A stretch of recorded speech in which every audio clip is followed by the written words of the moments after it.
ವಿಚಾರಣಾ ನ್ಯಾಯಾಲಯ ಮಾಜಿ ಮುಖ್ಯಮಂತ್ರಿಗಳಾದ ದೆಹಲಿಯ ಅರವಿಂದ್ ಕೇಜ್ರಿವಾಲ್ರವರ ವಿರುದ್ಧ ಸಿಬಿಐ ತನಿಖಾ ಸಂಸ್ಥೆ ಅಬಕಾರಿ ನೀತಿ ಹಗರಣದ ವಿಚಾರವಾಗಿ 6 ತಿಂಗಳು ಜೈಲಲ್ಲಿಟ್ಟು ಅವ್ರಿಗೆ ಹಿಂಸೆ ಕೊಟ್ಟು ಮಾನಸಿಕವಾಗಿ ತೊಂದರೆ ಕೊಟ್ಟಿರುವಂಥ ವಿಚಾರ ತಮಗೆಲ್ರಿಗೂ ಗೊತ್ತಿರೋಂಥದ್ದೇ.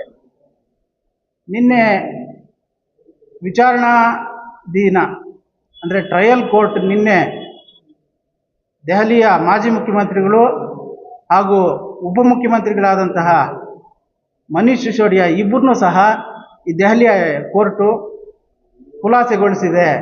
ಏನು ಈ BJP ಕುಮ್ಮಕ್ಕಿನಿಂದ ಕೇಂದ್ರೀಯ ತನಿಖಾ ಸಂಸ್ಥೆಗಳು ED, CBI ಹಾಗೂ IT ಈ 3 ತನಿಖಾ ಸಂಸ್ಥೆಗಳಿಗೆ ತನ್ನದೇ ಆದಂತಹ ಒಂದು ಅಧಿಕಾರ ಇದ್ದರೂ ಸಹ ನರೇಂದ್ರ ಮೋದಿ ಕೇಂದ್ರದಲ್ಲಿರುವಂತಹ ನರೇಂದ್ರ ಮೋದಿ ಸರ್ಕಾರ, ಈ ಮೋದಿ ಅಮಿತ್ ಶಾ ಇಬ್ಬರೂ ಸೇರಿ ನಮ್ಮ ದೆಹಲಿಯ ಮಾಜಿ ಮುಖ್ಯಮಂತ್ರಿಗಳಾದಂತಹ ಅರವಿಂದ್ ಕೇಜ್ರಿವಾಲ್ರನ್ನ ರಾಜಕೀಯವಾಗಿ ಪಕ್ಷವನ್ನು ನಿರ್ನಾಮ ಮಾಡಬೇಕು ಅನ್ನೋವಂಥ ಉದ್ದೇಶ ಇಟ್ಕೊಂಡು ಇಲ್ಲ ಸಲ್ಲದ ಅಬಕಾರಿ ನೀತಿ ಹಗರಣ ಕೋಟ್ಯಾಂತರ ರೂಪಾಯಿ ಅವ್ಯವಹಾರ ನಡೆದಿದೆ ಅಂತ ಸುಳ್ಳು ಆರೋಪ ಹೊರಿಸಿ ಅವ್ರನ್ನ 6 ತಿಂಗಳ ಕಾಲ ಜೈಲಲ್ಲಿ ಇಟ್ಟಿದ್ದೆ ಅಲ್ಲದೆ ಅವ್ರಿಗೆ ಮಾನಸಿಕವಾಗಿ ತೊಂದರೆ ಕೊಟ್ಟರು. ಇದಕ್ಕೆ ಕಾರಣ ಏನು ಅಂದರೆ 2022ರಲ್ಲಿ ಪಂಜಾಬ್ನಲ್ಲಿ ಆಮ್ ಆದ್ಮಿ ಪಕ್ಷ ಅಧಿಕಾರಕ್ಕೆ ಬಂತು. ಇದು ದೇಶದೆಲ್ಲೆಡೆ ಪಕ್ಷ ಸ್ವಲ್ಪ ಪ್ರಬಲವಾಗಿ ಬೆಳೆಯುತ್ತಿರುವಂತಹ ಕಾರಣದಿಂದಾಗಿ ಈ ಪಕ್ಷನ ಸಂಪೂರ್ಣವಾಗಿ ನಿರ್ನಾಮ ಮಾಡಬೇಕು ಅನ್ನೋ ಒಂದು ಉದ್ದೇಶ ಇಟ್ಕೊಂಡು ಏನು ಈ ಕೇಂದ್ರ ತನಿಖಾ ಸಂಸ್ಥೆಗಳನ್ನ ಈ BJP ಕೇಂದ್ರದಲ್ಲಿರತಕ್ಕಂಥ ಸರ್ಕಾರ ಅದನ್ನು ದುರುಪಯೋಗ ಪಡಿಸ್ಕೊಂಡು ಇಲ್ಲ ಸಲ್ಲದ ಆರೋಪ ಹೊರಿಸಿ ನಮ್ಮ ಪ್ರಾಮಾಣಿಕರಾದಂತಹ ಭ್ರಷ್ಟಾಚಾರ ವಿರೋಧಿ ತತ್ವ ಸಿದ್ಧಾಂತಗಳನ್ನೇ ಇಟ್ಕೊಂಡು ಆಮ್ ಆದ್ಮಿ ಪಕ್ಷ ಕಟ್ಟಿದ್ರೆ ಅಂಥ ನಾಯಕರ ಮೇಲೆ ಇಲ್ಲ ಸಲ್ಲದ ಆರೋಪ ಹೊರಿಸಿ ಇಡೀ ದೇಶದಾದ್ಯಂತ ಅವ್ರ ವಿರುದ್ಧ ಅಪಪ್ರಚಾರ ಮಾಡಿ ಇವರು ಅಧಿಕಾರ ಪಡ್ಕೊಂಡ್ರು. ಪರ್ಟಿಕ್ಯುಲರ್ ಆಗಿ ದೆಹಲಿಯಲ್ಲಿ ಇವ್ರ ಮೇಲೆ ಆರೋಪ ಹೊರಿಸಿದ್ದಾದ್ಮೇಲೆ BJP ಅಲ್ಲಿ ಅಧಿಕಾರಕ್ಕೆ ಬಂತು. ಈಗ ನಿನ್ನೆ CBI ವಿರುದ್ಧ ಛೀಮಾರಿ ಹಾಕಿದೆ ನ್ಯಾಯಾಲಯ. ಈವನ್ ನಿರ್ದಿಷ್ಟವಾದಂತಹ ಸಾಕ್ಷ್ಯಾಧಾರಗಳಿಲ್ಲದೆ ಅರವಿಂದ್ ಕೇಜ್ರಿವಾಲ್ರನ್ನ 6 ತಿಂಗಳು ಜೈಲಲ್ಲಿ ಇಟ್ಟರು.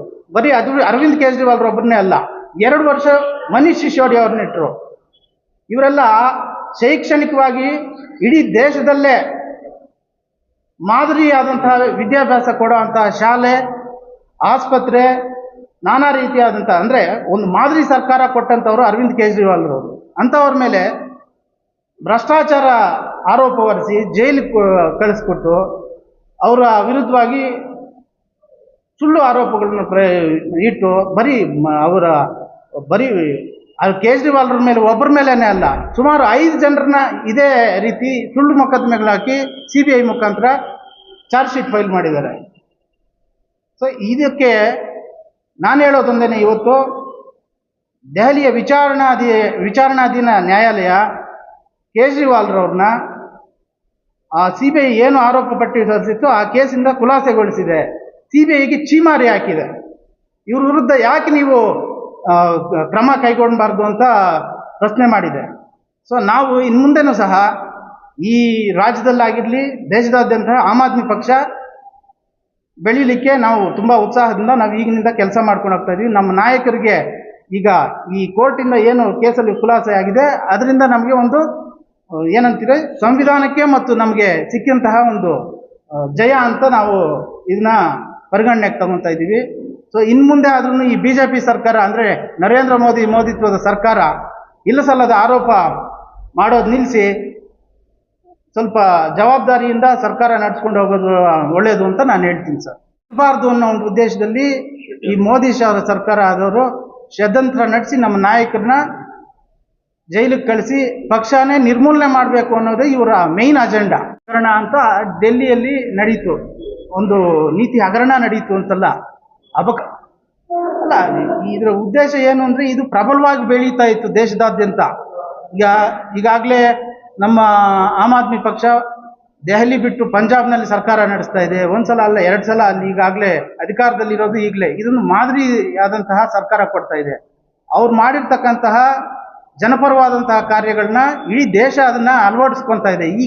ನಮ್ಮ ಕಾಂಗ್ರೆಸ್ ಸರ್ಕಾರ ಇಲ್ಲಿ ಕರ್ನಾಟಕದಲ್ಲಿನೂ ಸಹ ನಮ್ಮ ಅರವಿಂದ್ ಕೇಜ್ರಿವಾಲ್ ಕೊಟ್ಟಿರ್ತಕ್ಕಂಥ ಕೆಲವು ಜನಪರವಾದಂತಹ ಕಾರ್ಯಕ್ರಮಗಳನ್ನ ಹಮ್ಮಿಕೊಂಡಿದೆ. ಫಾರ್ ಎಕ್ಸಾಂಪಲ್ ಹೇಳಬೇಕು ಅಂದರೆ ಈಗ ಉಚಿತ ವಿದ್ಯುತ್ ಅನ್ನೋದು, ಪ್ಲಸ್ ಉಚಿತ ಬಸ್ ಪ್ರಯಾಣ ಅನ್ನೋದು, ನಾನಾ ರೀತಿ. ಈಗ ಮೇಯ್ನ್ ಇವ್ರು ಕೊಡಬೇಕಿರೋ ಕೊಡ್ತಾ ಇಲ್ಲ. ಎಜುಕೇಷನ್ ಕೊಡಬೇಕು, ವೈದ್ಯಕೀಯ ಸವಲತ್ತು ಕೊಡಬೇಕು, ಅವನ್ನೆಲ್ಲ ಇವು ಮಾಡ್ತಾ ಇಲ್ಲ. ಅಲ್ಲಿ ನಮ್ಮ ನಾಯಕರು ದೆಹಲಿಯಲ್ಲಿ ಸರ್ಕಾರ ನಡೆಸ್ತಾ ಇದ್ದಾಗ ಸರ್ಪ್ಲಸ್ ಬಡ್ಜೆಟ್ ಕೊಡ್ತಾ ಇದ್ರು. ಇಲ್ಲಿ ಇನ್ನೂ ಸಾಲ ಮಾಡಿ ಹೊರ ಇಡ್ತಾರೆ ಹೊರತು ಬೇರೆ ಏನು ಮಾಡ್ತಾ ಇಲ್ಲ. ಪಕ್ಷನ ಇನ್ನೂ ಪ್ರಬಲವಾಗಿ ಕಟ್ಟಬೇಕು ಅನ್ನೋವಂಥ ಉದ್ದೇಶ ಇದೆ. ನಮ್ಮ ನಾಯಕರು ಈ ಏನು ಸುಳ್ಳು ಮೊಕದ್ದಮೆ ನಮ್ಮ ನಾಯಕರ ವಿರುದ್ಧ ಹಾಕಿದ್ರು, ಅದರಿಂದ ಹೊರಗಡೆ ಬಂದಿದ್ದಕ್ಕೆ ನಮಗೆಲ್ರಿಗೂ ಸಂತಸದ ಸುದ್ದಿ. ಹಾಗಾಗಿ ತಮ್ಮ ಎಲ್ರಿಗೂ ಇದನ್ನ ಹಂಚ್ಕೋಬೇಕು, ಜನಸಾಮಾನ್ಯರಿಗೆಲ್ರಿಗೂ ತಿಳಿಸ್ಕೊಡ್ಬೇಕು ಅಂತ ತಿಳಿಪಡಿಸೋಕ್ಕೆ ನಾವು ತಮ್ಮ ಮುಂದೆ ಬಂದಿದ್ದೀವಿ ಸರ್. ಬರೀ ಶಿಕ್ಷಣ ಪ್ಲಸ್ ವೈದ್ಯಕೀಯ ಇದೆ ಅಂತಲ್ಲ, ಸುಮಾರು ಸವಲತ್ತುಗಳು, ಜನಪರವಾದಂಥ ಕಾರ್ಯಕ್ರಮಗಳು ಅವ್ರು ಮಾಡಿರ್ತಕ್ಕಂಥ ಡೆವಲಪ್ಮೆಂಟ್ ನೋಡಿನೇ ಈ BJP ಸರ್ಕಾರಕ್ಕೆ ಇದಾಗಿಲ್ಲ. ಈ ಡೆವಲಪ್ಮೆಂಟ್ ಫ್ಯೂಚರಲ್ಲಿ ಇದಾಗ್ತದೆ. BJP ಸರ್ಕಾರಕ್ಕೆ ಏನಾಗಿಲ್ಲ ಅಂದರೆ ಈ ತನಿಖಾ ಸಂಸ್ಥೆಗಳನ್ನ ದುರುಪಯೋಗ ಪಡಿಸ್ಕೊಂಡು ಅಧಿಕಾರ ಮಾಡ್ತವೆ.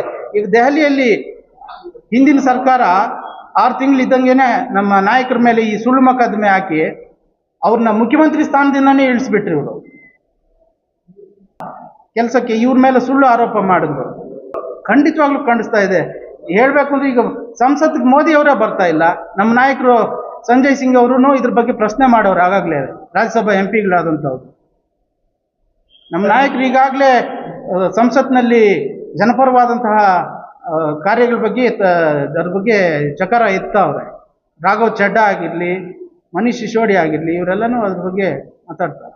ಹೆಂಗಿದೆ ಅಂದರೆ ಬರೀ ಹಣಬಲ, ದುಡ್ಡು ಕೊಟ್ಟು ಜನರನ್ನು ತಗೊಳ್ಳೋ ಅಂತಹ ಈ ಕಾರ್ಯಕ್ರಮನ ಹಮ್ಮಿಕೊಂಡ್ಬಿಟ್ಟವ್ರೆ. ಸೊ ಅವ್ರ ಮುಂದೆ ನಾವು ಕಾಣಿಸ್ತಾ ಇಲ್ಲ ಅಷ್ಟೇ. ಪಕ್ಷ ಇದೆ. ಪ್ರತಿಯೊಂದು ತಾಲೂಕಲ್ಲಿ ಈಗಾಗಲೇ ಹಿಂದಿನ ಸಾರ್ವತ್ರಿಕ ಚುನಾವಣೆಯಲ್ಲಿ ನಾವೆಲ್ಲ ಕಂಟೆಸ್ಟ್ ಮಾಡಿದ್ವಿ. ಹೇಳಬೇಕು, ನಾನು ಚಿಂತಾಮಣಿ ಕಂಟೆಸ್ಟ್ ಮಾಡಿದ್ದೆ MLA ಕ್ಯಾಂಡಿಡೇಟ್ ಆಗಿ. ನಮ್ಮ ನಾಸಿರ್ ಅಲಿ ಅವರು ಗೌರಿಬಿದನೂರಲ್ಲಿ ಹಾಕಿದ್ದು. ಇಲ್ಲಿನೂ ಭಾಷಾ ಅಂತ ಚಿಕ್ಕಬಳ್ಳಾಪುರದಲ್ಲಿ ಕಂಟೆಸ್ಟ್ ಮಾಡಿದ್ದು. ನಮ್ಮ ಬಾಗೇಪಲ್ಲಿಯಲ್ಲಿ ಮಧು ಸೀತಪ್ಪ ಅವರು ಕಂಟೆಸ್ಟ್ ಮಾಡಿದ್ದು. ಕಾರಣಾಂತರದಿಂದ ಅವರೇನೋ ಸರ್, ಮತದಾರನ್ನ ಇವರು ಆ ಥರ ಅಂಶಕ್ಕೆ ಒಳಪಡಿಸ್ತಾವ್ರೆ. ಅದು ಸಂವಿಧಾನಿಕವಾಗಿ ಅಥವಾ ಕಾನೂನು ವಿರುದ್ಧ ಅದು. ಆದರೆ ಜನರು ಈಗ ಈ ತಿಳುವಳಿಕೆ ಬರಬೇಕು. ಯಾವಾಗ ತಿಳುವಳಿಕೆ ಬರ್ತದೋ, ಆ ಓಟ್ನ ಬೆಲೆ ಗೊತ್ತಾಗ್ತದೋ, ಆಗ ಪ್ರಾಮಾಣಿಕವಾದಂತಹ ಅಭ್ಯರ್ಥಿಗಳನ್ನ ಆಯ್ಕೆ ಮಾಡ್ಬೋದು. ನಮ್ಮ ಪಕ್ಷ ಇದಾಗಿರೋದೇನೆ ಭ್ರಷ್ಟಾಚಾರ ವಿರೋಧಿ ಆಂದೋಲನದಿಂದ ಎದ್ದು ಬಂದಿರುವಂಥ ಪಕ್ಷ ನಮ್ಮದು. ನಮ್ಮ ನಾಯಕರು ಪ್ರಾಮಾಣಿಕರೇ. ಈಗ ಅದನ್ನ ನಿನ್ನೆ ಆ ಸುಳ್ಳು ಮೊಕದ್ದಮೆ ಇದು ಅನ್ನೋದನ್ನ ಪ್ರೂವ್ ಆಗಿದೆ.